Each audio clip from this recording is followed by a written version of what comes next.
Hi, I'm Marty Levinson, and boy, do I need a haircut. Hi, I'm Marty Levinson, and welcome to the Northtown News Magazine. Hi, I'm Marty Levinson, and welcome to the Northtown News Magazine. For the identity of the real Marty Levinson, please stay tuned for the Northtown News Magazine. Come on, baby, don't you wanna go? Come on, baby, don't you wanna go back to that lemon light city? Hi, I'm Marty Levinson. Welcome to the Northtown News Magazine show with the greatest cameraman around, Sonny Hirsch, and your host, Avi Myers. Thank you, Marty. Avi Myers, Northtown Neighborhood News Magazine, a presentation of Sonny Hirsch and myself. Dial us up on the web at ntnm.org. All of our shows are on YouTube. 200,000 people have made the mistakes of watching shows. And fix your counter, please, YouTube. We would appreciate that. Because, well, whatever. We're real big on community policing. We wish the city of Chicago was as big on community policing as we are. But that's another story. We're going to do something a little different today because basically we ran into a time frame problem. And I've got somebody who's like a regular guest who's actually served as our official in-studio election expert downtown, as well as somebody who's never been on the show before, and I've never even met him, despite the fact that we've probably worked on some of the same projects way back in the ancient days. But anyway, I want to introduce you first to the Clerk of Cook County. Is that the official title? That's right. David Orr. And thank you, him. a pleasure. And he doesn't even live that far from here. No. So that makes it especially, like, you know, I'm surprised, but it's a pleasure to meet you. And of course, my favorite commissioner, Larry Suffredin. How you doing, Larry? Nice to be here. It's great to be here with David. You know, as clerk, he's responsible for documenting everything that we do in the county board and making sure the general public hears about it. Oh, boy. Oh, is that going to get me in trouble? Huh? And I won't even ask what happens when they hear about it. That's right. So, you know, one of the things I've always wanted to do, and maybe one of the days I'll do it, and I actually talked to Tony Preckwinkle about this when she was on at the last shoot, is not just get her, but maybe get, like, you know, you and Anita Alvarez and Tom Dart and everybody here all at the same time. We can have a big summit meeting on TV. on the budget, that would be interesting. Well, Yeah, that would be, yeah, I would probably need some blood guards, but... you should also come down and do a remote from our boardroom. Before our board meetings, David at every board meeting sits and kind of explains county government to the people who are visiting and are in the gallery and for those who watch it on the cable network. And he does a great job of kind of taking this stealth government, county government, and explaining what it is and what we're going to be doing that day in the county board. You mean it's not... But you know, they kicked me out of that. Oh, I didn't know that. Yeah. Oh, No they more. used to do this. Well, I used to do it, yeah. yeah. Oh, so I never got to see it. What kind of, you know... Well, who knows the politics of it? We do this introduction. As a county clerk, I had a role in this stuff, so I do the introduction, and then actually a long time ago, I realized they were cutting the introduction out, so they never showed it, even though we were still doing it. So there was some politics going on, and now...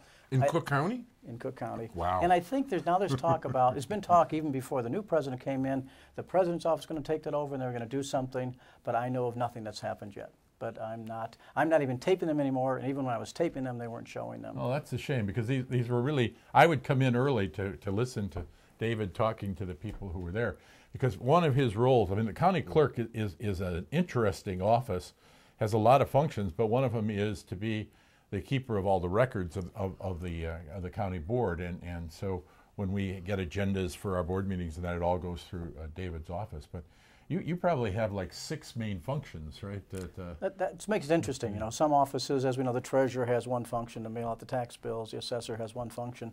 The clerk, the biggest and one most to hear about, is the chief election authority. But then we run all the vital records, which means the birth, marriage, and death records and other kinds of things. 24 million records. So the challenge to the office is being an expert on that part of it, the expert on the tax part, where we set the tax rates for all the taxing bodies and handle tax delinquent property. And for the most part, the commissioners work well with us. One great thing about Larry, now I'm being chairman of the Rules Committee, as he said, we're responsible for the records. Well, one of the interesting things that Larry's not highlighted, because he's being kind to his colleagues, is that the previous board, let's put it like that, weren't publishing the journals. They were held up by one particular commissioner who lost for office. And now with Larry's leadership, get them all out and up. And Yeah, because we actually had one meeting. David became the county clerk in 1990, December of 1990. Right. And there were journals going back into the 80s, 83, I think, 83, that hadn't been done. And then he prepared them, but they were sitting in the Rules Committee, the committee I now chair, and they weren't being heard. So we had to go through and approve all these journals going back, because this is the official public record of the county board. One of the other things that, he talks about vital records. The city of Chicago used to do the birth certificates for the infants up to 6 months? Up to 6 months, 6 months.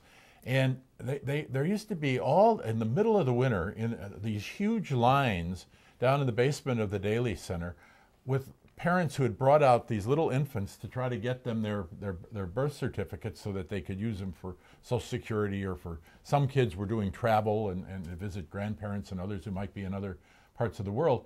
And it was so sad to see, because it was like watching people in a third world country waiting to get this piece of paper, and there'd be one clerk. So David took it over from the city of Chicago and has put it into a magnificently well-lit room in the basement, and there's never a line, and these parents get taken care of, their kids get to get these certificates and go on to do what they want. So it's always kind of fun to watch his office. He's my agent, isn't he good? He's He's great. really good. He's I think. terrific. Right. I have a question That's about... good cooperation, city, county. There are very few things that Daley and I did together. Right. Yeah. Probably true, Well, yes. but they're both on the wall of mayors, because remember, David was the mayor of the city of Chicago in a very difficult period of time after the death of Harold Washington. That's right, yeah. You had, it was a short term, but it was a term. It was a short term, but I never got to pay. Wow. I never got the pay nor the pension. Yeah, but you got your picture on the I got wall the there in picture. the mayor's And office. I think which it's is still nice. there, yes. That's cool. That is cool. Speaking of birth certificates, I'm just curious. If I actually had to produce a birth certificate right now, I would have no idea not just where to start. I don't know that I have one. Somewhere in this house there might be like one of those old blackened Xeroxes, that might have some information on it. But if I really wanted to get a birth certificate, and we're talking, it's like, I don't want to admit how old I am on the air, but like the ancient days, how do you go about it in a situation? It's pretty easy, and it's good for your listeners that there's a variety of ways. Of course, you can come downtown to 69 West Washington, actually in the basement of the Daly Center. You can come downtown and go to any one of our 5 suburban offices all around Skokie, Rolling Meadows, Maywood, Bridgeview, and Markham. Or there's lots of other ways. If you want to pay $5 extra, you can just do it to Vital Check, a phone thing, and they'll mail it to you. You can mail in the request, and we'll return it by mail. So there's a lot of ways to do it, and it's generally pretty fast. You can get it right away. What does it cost to get a birth certificate? $15, and then if you want a second, about $3. I think it's $3 for a second one. Interesting. And is it that same black and white Xerox type thing, or probably a little different? It's a little different because everything is more high tech now. Okay, so it's easier to print. One of the things that Larry and his colleagues just passed, it's not going to be a big money maker, but it could help in these hard times, is what we call commemorative birth records. Well, actually, we're going to start with the marriage, but the commemorative records where, some people like that, and you get your little certificate, but it said this will be a nicer one. They pay a little more, put it on their wall. On the wall over there. As long as the marriage lasts, then And he'll prove to us that he was born and born. I would right, need that. By the way, I hate to say it, I have been gotten a lot of awards in the latest, and thank you. And this hasn't happened yet, but it'll happen by the time we film from Zara Quadri is honoring Sunny and I this coming Sunday, which is her mistake, but thank you so much, Zara, and ZM Soap is a really good place. Actually, we did some shooting of the old awards and plaques I've got. I mean, they're all sitting under, a bunch of them, there's about 15 of them sitting under those paper towels over there. So, there's a story. I'm serious. There's a story they talk about Justice Goldberg of the United States Supreme Court. Arthur Goldberg, who actually is a Chicago native. Right. Well, when he left the court, he became, as you know, the ambassador to the United Nations for President Johnson, and he lived in a magnificent 2-level apartment in New York City. And one day he called the super in because the wall was cracking on the first floor, and the super looked at it and went up to the second floor, and he came down and he said, Ambassador, are you an important man? And he said, well, I've been a Secretary of Labor, and I've been a Justice of the Supreme Court. I've been the ambassador to the UN, I guess so. He said, well, that's why your wall's cracking. You got too many awards on the wall above, and it's putting too much weight, and it's cracking the wall. So you got to be careful with all those awards structurally. Actually, from my youth, I know a lot of people that knew him from the old Jewish West Side. You know, he was a bit older. He was a great than labor lawyer in this city, But, you know, it's nice to be able to talk about Cook County, and it's really great to be on the show here with David, because he talked about the election process, and he runs one of the largest election operations in the country. And one of my hopes is that the future city-county initiative will be that we combine the city election board with the clerk, because it should be one, and it should be the clerk of Cook County running all the elections. We've been doing things together fairly well. You have the same voting machines, so the people in Chicago have the same touch screens that we have in Evanston. But we really need to streamline these elections, and as we get more early voting, you know, we're going to streamline precincts fairly soon in the suburban areas, because the way people vote and who comes out is just changing so dramatically, and access to the polling places through early voting, mail-in votes, is really changing, and David's really been a leader in that. Well, actually, given what I know about the Chicago Board of Election Commissioners, I would love to see everything run by the county. Yeah, so I don't want to get you in trouble. But you know what? One of the things that when I'm following elections on election night, you know, after whatever, you know, like campaign office I was at, and I'm following back in the House and following the close races, I've got to haul up the county side, I've got to haul up the city side. Now, by the way, compared to the old days, when if I really wanted to know, I had to call like Associated Press or the City News Bureau, like at 3 in the morning. Did my guy win?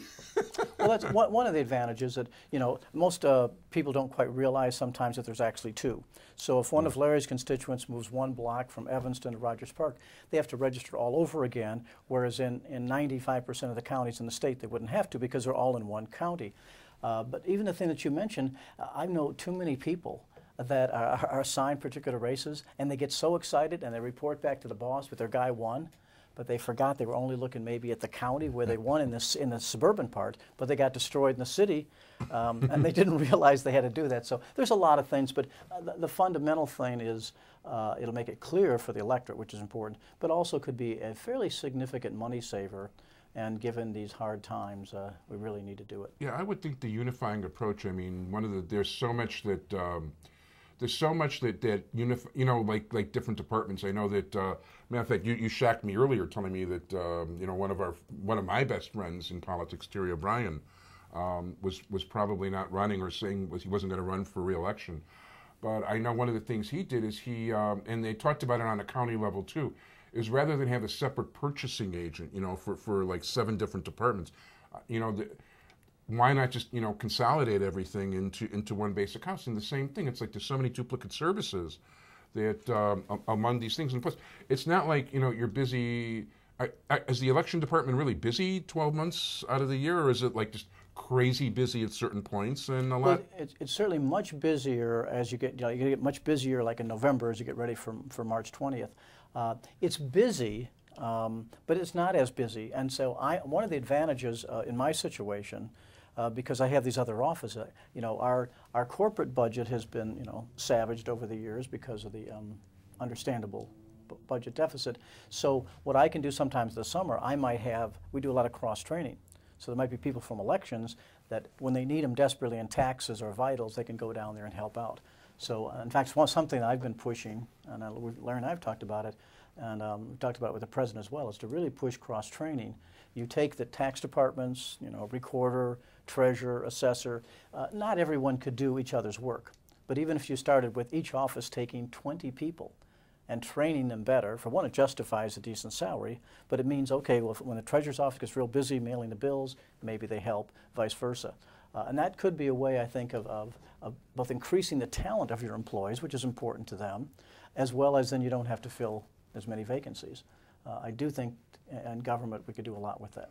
It makes a lot of sense. I know that in certain areas of government, it really amazes me sometimes because, you know, from being involved in the CAPS programs, because I'm definitely staying away from county stuff that I don't know what I'm talking about here.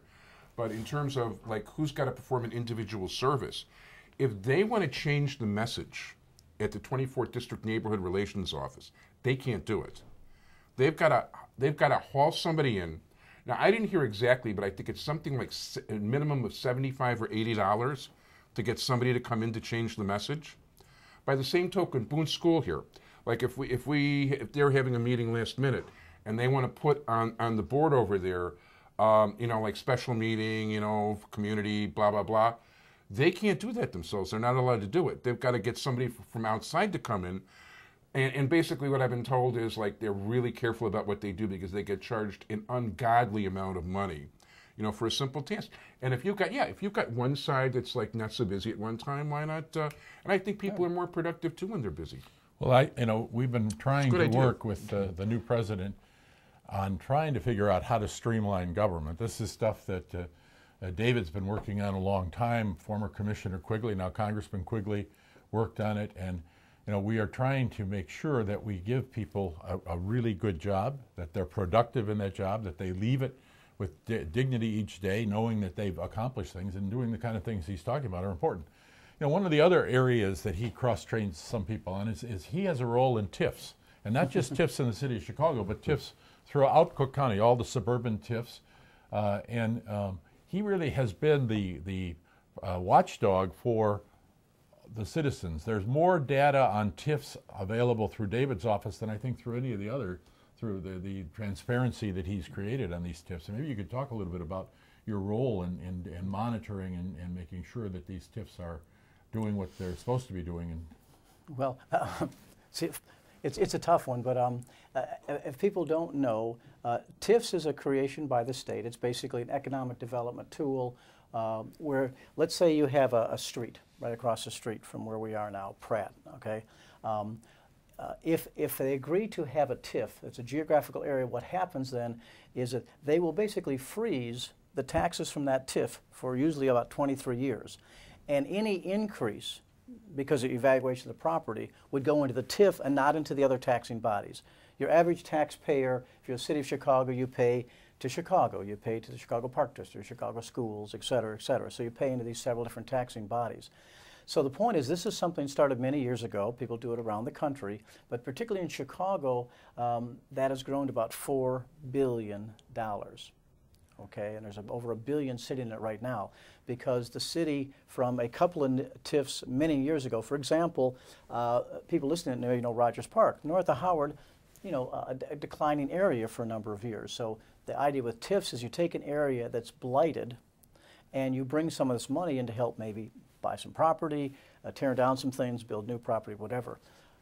So my personal role is that as clerk, I'm responsible, I said before, for setting the tax rates for all of these hundreds and hundreds of taxing bodies, from big ones like Chicago to the Dixmoor Park District, that kind of thing.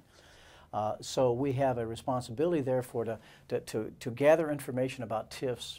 And so we put out a report once a year that Larry's referring to, and it used to be much more of a technical report.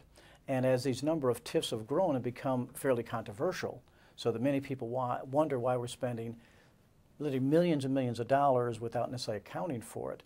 So now our report tries to get a lot of information, and so it can spell out exactly what all the TIFs are. There's about 130 in the city. Yeah, we have. I know there's 2 within 4 blocks of this house. Right, that's right. Well, there's some in pretty much every ward now, but there's lots of TIFs. They bring in about $500 million a year. Okay, in money, that's $500 million that don't go to the regular taxing bodies, that come into the various TIFs, and the good thing about what the present mayor is doing is they had a real big TIF committee. They've done a lot of serious work. They are going to, I think, make how that money is spent more transparent. And I think the real goal, it's not like he's going to give the money back, okay? But No, I think I'm the not real goal anticipating that. is to use it more wisely. My frustration or so critique with the former mayor was, we want to have the downtown vibrant, and we all appreciate some of the improvements there in Millennium Park, but an extraordinary amount of money went to downtown. Very little of the money went to the neighborhood. So if you're going to have this, like I say, $4 billion over these last 20-some years, you want to see that spread out more in the neighborhoods, and I think that's the target of the new mayor. At least that's what I hope. Yeah, well, as a Ben Jarofsky reader, Ben, I wish you would come on the show sometime. Ben is great. He is he's been the crusading reporter on this issue for a long time, and I'm anxious to see what he thinks of what the mayor's up to now. He's hinted at it a little bit. He's still on the fence. He seems to be like not happy with everything. But I don't expect him to ever be happy with everything anybody ever does.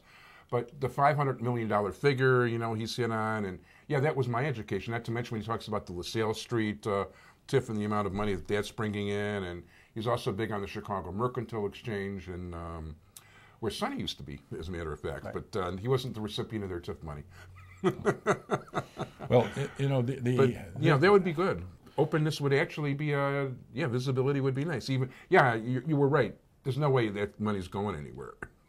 I mean, it's not being returned, but it's a great slush fund. It'd just be nice to know what it is. Well, the TIF in theory is an interesting tool to be used to create economic development where you don't have other ways of doing it. But one of the things you have to do is keep on top of it and make sure that other taxpayers aren't just picking up the slack, and that there is this development and there's growth in these areas. And this will kind of lead into, we're about to open the border review in Rogers Park. I want to get there, but you know, just as a neighborhood example, you were talking about like around Howard Street. I don't know if Joe Moore's planning on using TIF money, but what their Lerner Papers used to be, and they're talking about turning it into an urban farm there, right, which I think would be beneficial. And by the way, if this was earlier in the year, I'd invite you back to my garden. And by the way, one thing I should say as a public disclaimer, I offer bribes of fresh basil, pesticide-free from my backyard to all guests on the show. Larry's availed himself. I usually rosemary too, but that didn't go well this year. So if you'd like some after the show. Sounds great to me. So, yeah, okay. Have you always had problem dating women named Rosemary? No. Yeah, definitely. You know, you ought to do a show occasionally from the backyard in the summer, because he does have a great garden, and he's got tomatoes and other things. This year, I hate to say it, but the rains really hit me. The weird weather, the rains. I actually did an 8-minute segment that was on the show last year where the garden was in full bloom and doing great.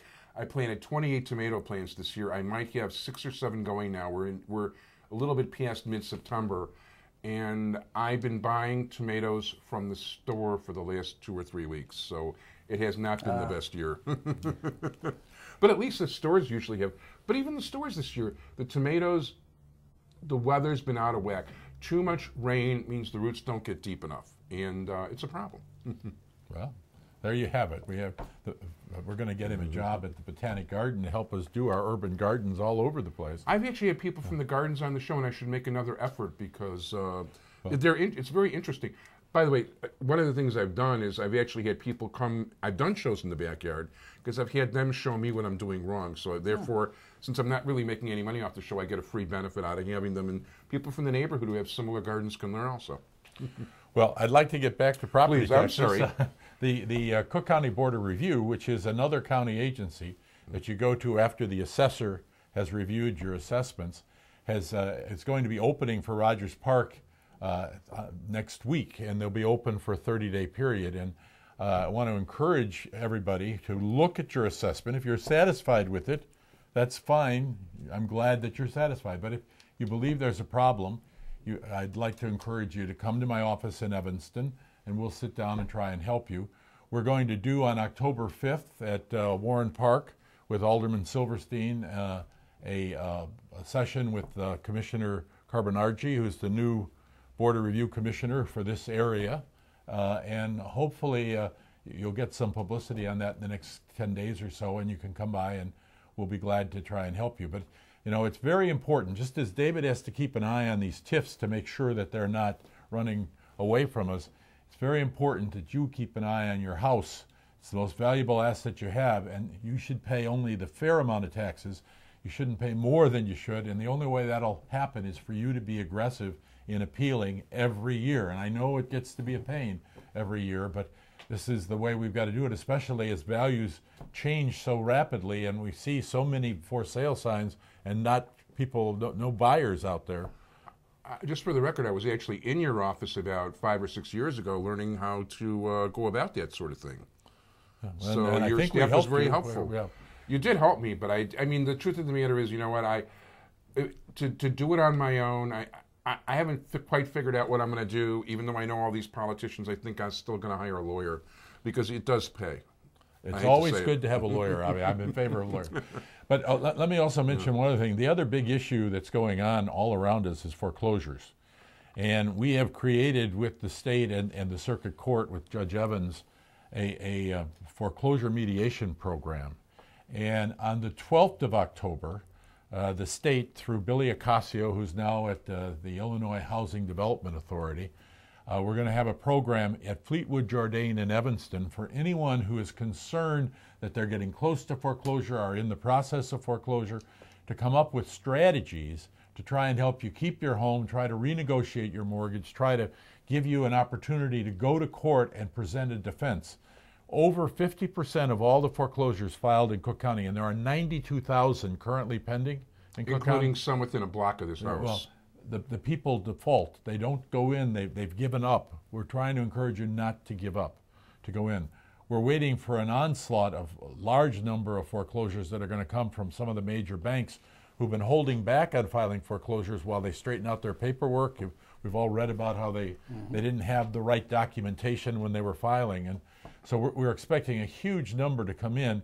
And we've got right now 14 judges doing nothing but foreclosures. Wow. And by the way, to plug your neck of the woods, Elizabeth Vitale, who will be on in a show in about a week or so, the Rogers Park Community Council has counseling along those lines. Absolutely. Elizabeth does a great job. She's been working with us on mental health courts and on veterans courts and other outreaches. And I'm really happy she's taken that job and is doing a good job. No, I agree. She's actually worn more different hats being on the show. I had her on as a CAPS lawyer, somebody for the state, somebody for the county. She was even doing federal stuff.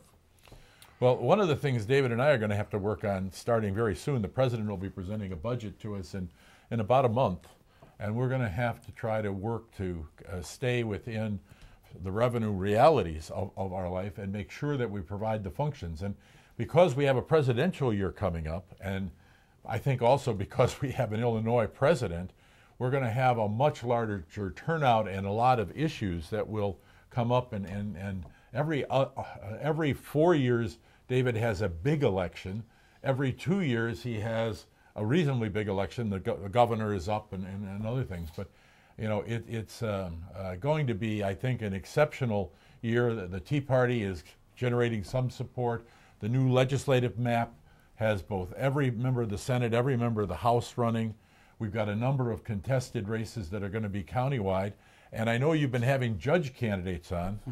You can't go anywhere without running into people who are running for judge. You know, in our sub-circuit here, we have two really very good judges who've been appointed by the Supreme Court, Judge Mary True and Judge Lionel Jean-Baptiste. And they're going to be challenged. Mary True will be on a coming show soon enough.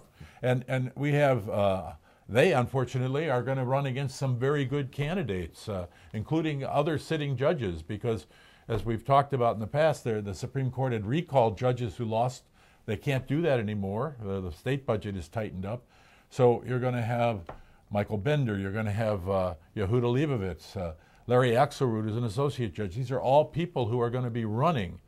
We've got 5 appellate vacancies, and people don't know what the appellate court is unless you're a lawyer, but it's the most important court in many ways to the citizens because the majority of cases only get as far as the appellate court. Yeah, not to mention in the 8th Sub-Circuit, there's 4 different...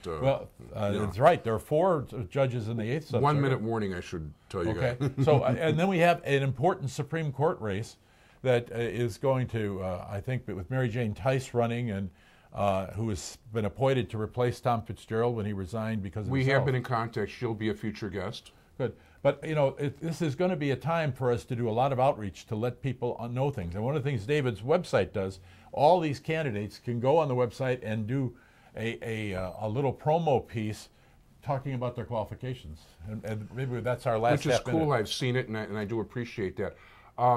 First of all, I want to thank very much on the show for the first time Cook County Clerk David Orr. Thank you. Thank you very much. And I want to thank Michael Strom for getting you here. I really appreciate it. It's still amazing to me that I've been around so close for so long. And this is probably the first time We've we've been met. in the same meetings, I know. We've had to, you know. That very well I could go be. way I've back got to some- those 1973 Ted Berlin things, too, so. Oh, cool. I've got a really funny Billy Singer story, but we'll another time. And I want to thank very much my favorite County Commissioner, Larry Suffredin. Thanks, Avi. Always a pleasure. And I want to thank all of you for joining us. I want to thank my entire technical crew, Sonny Hirsch.